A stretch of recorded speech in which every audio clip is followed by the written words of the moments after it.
आज मैं इस वीडियो के अंदर इतिहास जानने के स्रोतों के रूप में हम दर्शन शास्त्र से संबंधित जो हमारे चिंतन हैं उसके बारे में आपको बताऊंगा।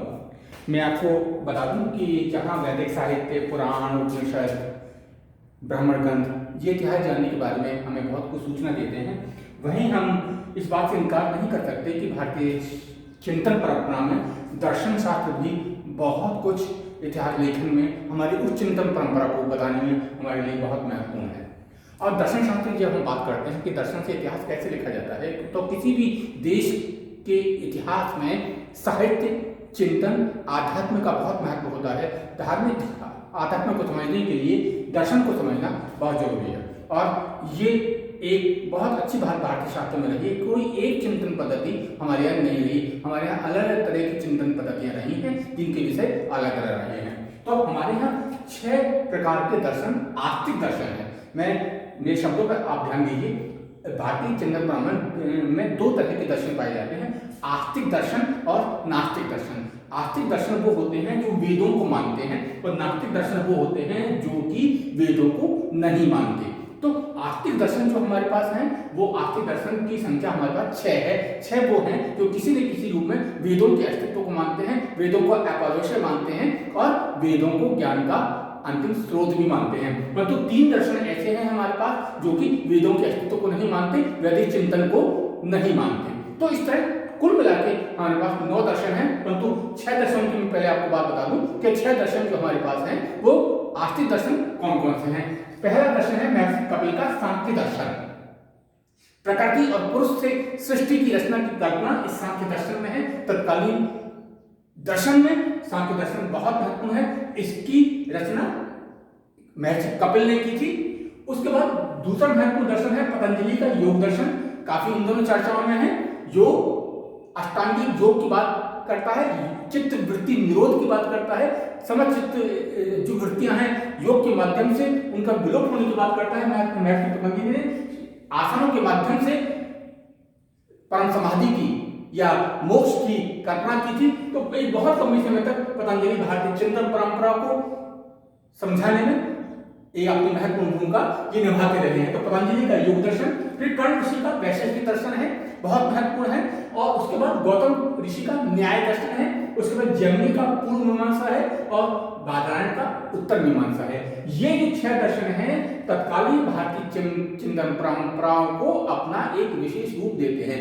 वैदिक चिंतन के साथ साथ ये दर्शन भी काफी महत्वपूर्ण थे तत्कालीन भारत में नहीं, वर्तमान में भी बहुत कुछ भारतीय जो आध्यात्म है उनको इन दर्शनों ने प्रभावित किया है। तो ये दर्शन है महर्षि कपिल का सांख्य दर्शन, पतंजलि का योग दर्शन, कर्ण ऋषि का वैशेषिक दर्शन, गौतम का न्याय दर्शन, जैमिनी का पूर्व मीमांसा दर्शन और बादरायण का उत्तर मीमांसा दर्शन। ये 6 दर्शन आस्तिक दर्शन है, यानी कि वेदों के अस्तित्व को स्वीकार करते हैं।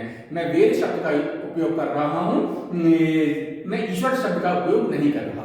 तो ये वैदिक अस्तित्व को मानने वाले ये 6 दर्शन हैं। उसके बाद मैंने आपको बताया था कि जो नास्तिक दर्शन भी है हमारे यहाँ, वो है चार्वाक दर्शन, न्याय, जैन दर्शन और बौद्ध दर्शन। चार्वाक दर्शन का कहना है कि स्वर्ग, नरक, पुनर्जन्म कुछ नहीं होता, जो भी है वो वर्तमान जीवन है, खाओ पियो मौज रहो के सिद्धांत पे चलता है। उधार लेके घी पीने की बात करता है। चारों दर्शन, वेदों के अंदर विश्वास नहीं करता ये दर्शन। और उसके बाद जैन दर्शन है जो कि आप जानते होंगे कि ये दर्शन महावीर स्वामी का है। उसके बाद बौद्ध दर्शन है महात्मा बुद्ध का। ये तीनों जो दर्शन है वो वेदों के अस्तित्व को स्वीकार नहीं करते, वैदिक परंपराओं को ये स्वीकार नहीं करते हैं। तो इन 9 दर्शनों के माध्यम से भारतीय चिंतन परंपरा को समझने में, उनको जानने में हमें बहुत सहायता मिलती है। इतिहास लेखन में ये जो दर्शन हैं काफी अपना महत्व रखते हैं। उसके बाद आइए इतिहास लेखन के अंदर हम आते हैं पुराण बहुत बाद में लिखे गए हैं, परंतु उनके रचयिता का कुछ पुस्तकों नाम हमको जो मिलता है, लोमहर्ष और उसके पुत्र उग्रश्रवा, ये पुराणों के रचयिता माने जाते हैं। कोई निश्चित जानकारी इनके रचयिताओं के हमारे पास नहीं है, परंतु कुछ पुस्तकों में हमको पुराणों के रचयिता लोमहर्ष और उसके पुत्र उग्रश्रवा को बताया गया है। वेद कितने नहीं, ये पुराण कितने हैं? पुराणों की संख्या हमें 18 मिलती है, बहुत जो कि अलग अलग विषय से संबंधित है। पाणिनिकर एक इतिहासकार हैं जो सबसे पहले उन्होंने दुनिया को ये बताने की कोशिश की थी कि जो पुराण है उनका ऐतिहासिक महत्व है। तो इससे पहले पुराणों को धार्मिक महत्व की दृष्टि से देखा जाता था, परंतु पाणिनिकर एक ऐसे विद्वान थे जिन्होंने कि सबसे पहले ये बताने की कोशिश की कि पुराणों का धार्मिक महत्व ही नहीं है, उनका ऐतिहासिक महत्व भी है। बहुत सी ऐतिहासिक सूचना भी ये पुराण हमको दे रहे हैं। तो पुराणों का अध्ययन तत्कालीन इतिहास को समझने में काफी महत्वपूर्ण है। जहां धर्म को तो ये बताते ही हैं, परंतु धर्म के साथ इतिहास बहुत सी कहना चाहिए कि एक तरह का प्रसंग बाय चांस बहुत सी ऐतिहासिक घटनाओं की भी जानकारी इन पुराणों के माध्यम से हमको मिल जाती है। इनके और इसके बाद आइए कि इन पुराणों में है क्या, पुराणों के विषय क्या क्या हैं। तो मैं आपको बता दूं कि अमरकोश ये पुस्तक है। अमरकोश में पुराणों के 5 विषय बताए गए हैं। पुराणों के 5 विषय बताए गए हैं। सबसे पहला विषय है सर्ग, यानी पुराणों का जो पहला विषय है सर्ग, यानी कि सृष्टि की उत्पत्ति कैसे हुई। पुराण इस बात का जिक्र करते हैं कि ये ब्रह्मांड, ये जगत कैसे बना है, सृष्टि बनी कैसे है, उसका निर्माण कैसे हुआ है। तो सबसे पहला जो है पुराण का विषय ये जगत की सृष्टि, यानी कि और इस जगत की सृष्टि को कहते हैं सर्ग। उसके बाद दूसरा बिंदु है प्रतिसर्ग।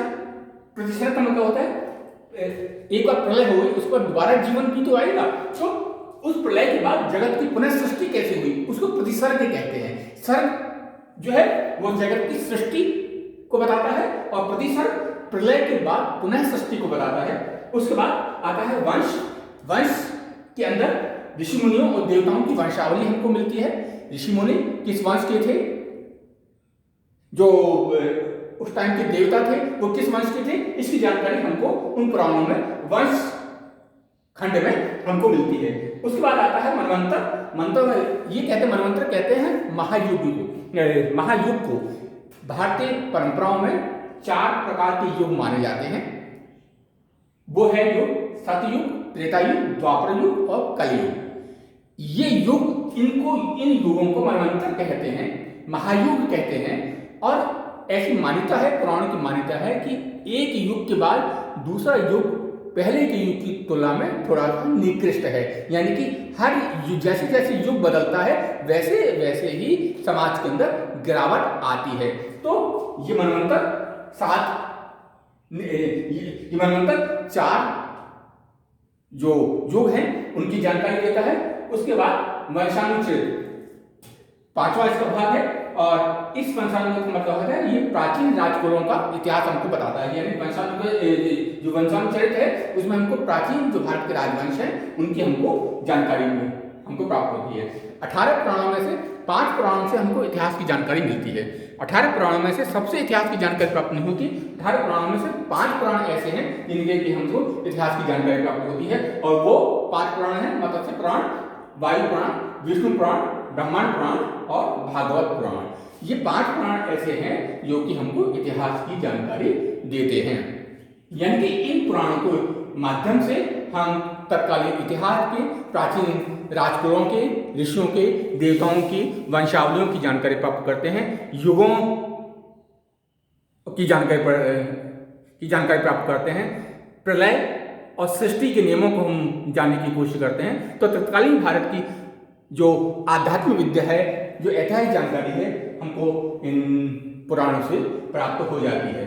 उसके बाद इतिहास जानने में एक स्मृतियां बहुत कुछ महत्वपूर्ण हैं और इन स्मृतियों को धर्मशास्त्र भी कहते हैं। ये स्मृतियां तत्कालीन भारत में नियम, कायदे, परंपराओं की हमको जानकारी देती हैं और जैसे मैंने आपको बताया कि ये स्मृतियां धर्मशास्त्र भी कही जाती हैं। और इन स्मृतियों में मनुस्मृति है, याज्ञवल्क्य स्मृति है, नारद स्मृति है। मनु, नारद और याज्ञवल्क्य जो स्मृतियां हैं वो हमको तत्कालीन भारत के सामाजिक कानून के बारे में, सामाजिक परंपराओं के बारे में महत्वपूर्ण जानकारी दे देती हैं। इसके अलावा ये धर्मशास्त्र हैं, ये मनुष्य के जो नियमबद्ध जो समाज के जो नियमबद्ध परंपराएं हैं उनके बारे में हमको जानकारी देती हैं। तो आज मैंने आपको भारतीय दर्शन के बारे में बताया, भारतीय पुराणों के बारे में बताया और स्मृतियों के बारे में बताया, जिससे कि भारतीय इतिहास लेखन संभव हो सका है।